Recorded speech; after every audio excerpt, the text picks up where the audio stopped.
What's going on, guys? Flyby Simulations here, and today, as the title suggests, we're going to be taking a look at some of the updates released by Robert Randazzo on the development process of the Pmdg 737 that is going to be coming from Microsoft Flight Simulator. Now, over on the forums, Robert has highlighted a bunch of primary focus details about this week's development of the aircraft, and we're going to be taking a look at all of them in this video, as well as taking a look at the preview image that was shared. This week, it's not anything functional or utilitarian about the aircraft. It just looks like a promotional image, but it's nice nevertheless, and it's the thumbnail of this video as well, so we're going to be taking a look at that in the video as well. Just before we get started with the meat of this video, I'd also like to say it does take a little bit of time and effort to compile these sort of update videos, so if you guys could find it in you to just take 1 second and like this video, it would be a great help to a small channel like mine. Also consider subscribing to the channel and hitting that bell icon to stay notified every time I upload one of these videos, and also consider joining my Discord, which is linked down in the description section of the video, just to be able to engage in informed discussions about everything Flight Simulator. So with that all said, I don't want to take any more of your time. Let's jump into this week's update of the Pmdg 737. Alright, ladies and gentlemen, so as stated before, let's start by taking a look at the preview image that was shared by Robert Randazzo and the rest of the Pmdg team. As we can see, it's some pretty standard stuff. It's nothing special. I mean, in the past, we've seen some ground service vehicles, we've seen some cockpit screenshots, but this time it's just the 737 flying above the clouds.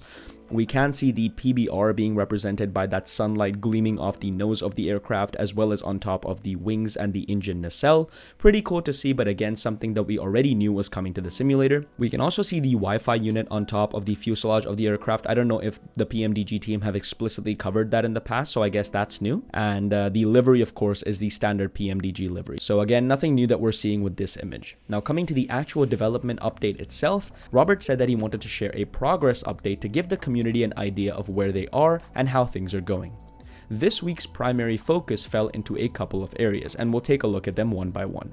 So number one was the continued refinement of the heads-up guidance system. Now, this is great to see because not every 737 in real life even has the heads-up guidance system, but it's good that Pmdg is trying to implement everything that any real 737 in real life has, and it's good that that's coming to the simulator as well. They also continued work on the flight model, obviously important, nothing more to say there. Further refinement of AUTOFLIGHT control laws were also done. Refinement of the AFDS control wheel steering mode was also done, and Robert said aka how to fly our 737 like an Airbus, obviously kind of dissing the Airbus systems and promoting the 737's on-hands experience of being able to fly the aircraft. A little bit of jokingness there. Problem solving on some issues relating to external model textures and the aircraft structure/window interface. Now, of course, this is Pmdg. We know that they're probably going to model the windows inside the flight deck as well, as Pmdg is obviously known for modeling every single button, switch, and light inside the flight deck of the aircraft itself. So it's pretty cool to see that that level of detail is going to be coming to the Microsoft Flight Simulator version of the 737 as well. They've also continued work on the fine scale details within the cockpit. Obviously, this means that, just a little bit of rough texturing, some weathering effects added to the 737 as well. They've also chased down some compiler related code issues. Now, I have no idea what that is. I have very limited knowledge of coding, so somebody in the comment section down below can let me know what in the world a compiler related code issue is. And finally, they went on to say that the endless game of debugging complex systems is still ongoing. So that's another thing that they've been doing for a while, and it is going to be continuing until the release of the aircraft itself. Robert further went on to say that the airplane is now being flown on complete flight stages as we continue to look for issues hiding in the background. Now, personally, that is fantastic news. That means that the aircraft is being taken from point A to point B. Full flight operations, normal operations are being performed with the aircraft just to see if any bugs are spotted. This means that they no longer have to do individual flight testing and individual system testing within the aircraft. It's good enough to be able to fly from point A to point B, but they're just trying to iron out some bugs and wrinkles on the way. The system's logic is well in place, and the issues being identified are getting resolved one at a time.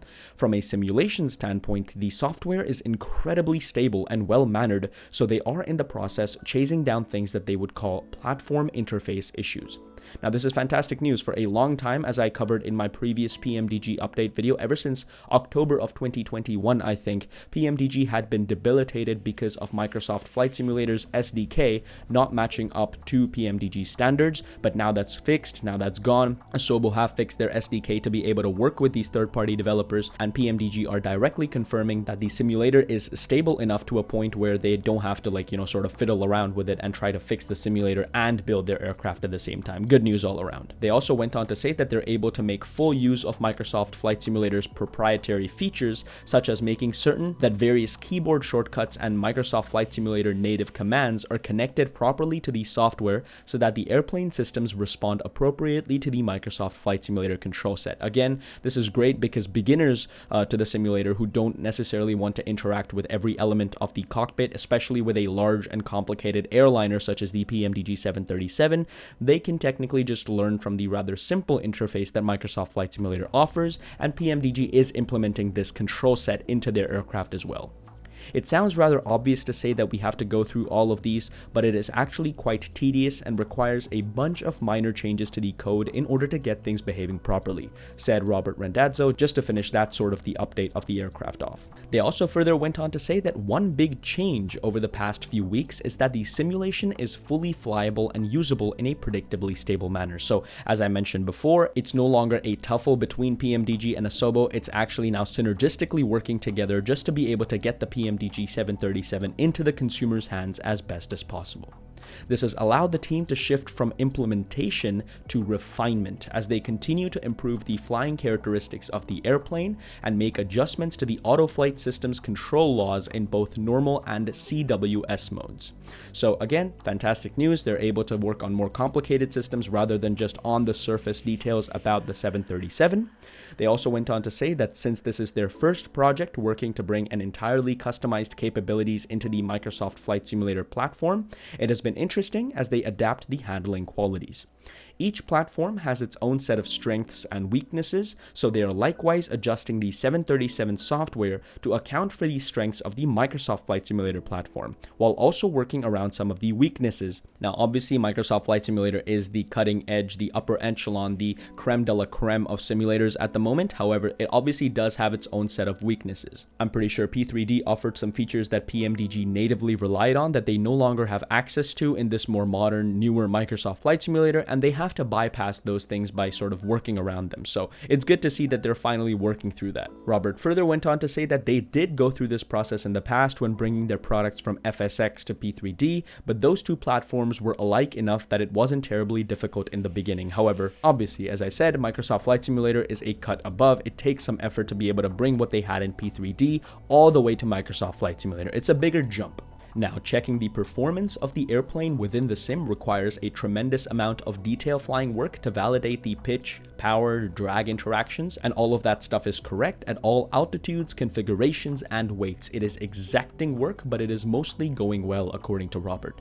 Now, again, this isn't just any other airliners. I don't know how familiar you are with Pmdg, but they're one of the most comprehensive developers for any simulator out there. If you ask them to find a needle in a haystack, they will find the needle in a haystack. Like, the amount of effort and the amount of attention to detail they give to their products is unparalleled. So it's good to see that they're bringing all of that to Microsoft Flight Simulator as well. Finally, Robert went on to say that all over the airplane, we are heavily engaged in cleanup mode now, and we have chosen a go-to beta date, which is fantastic news.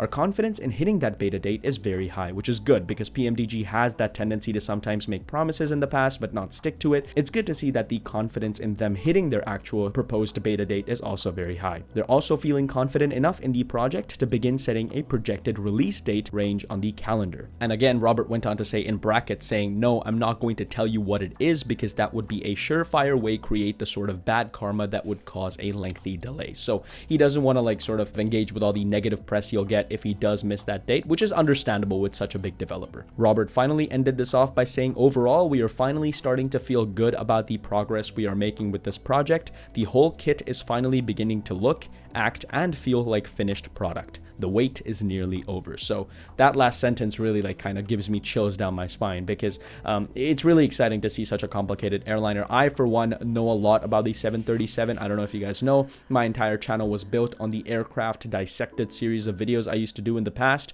So I would love to bring that series back to the Microsoft Flight Simulator platform as well, but I haven't found any study level airliners to do that with. So it's pretty exciting to see how another complicated airliner will be coming to the simulator for us to dabble with, for us to explore with, for us to perform full flights with, and I cannot be more excited.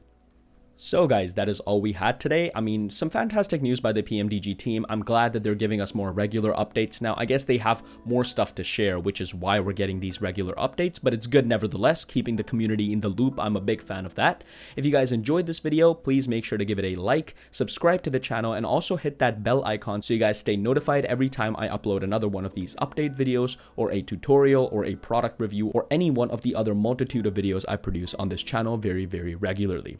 Also, make sure to join that Discord server. We're a small but thriving community of people who love discussing everything that is aviation, aerospace, and flight simulation. So I would love to see you guys there. The link is down in the description section of the video, as I mentioned before. As usual, guys, thanks for flying by.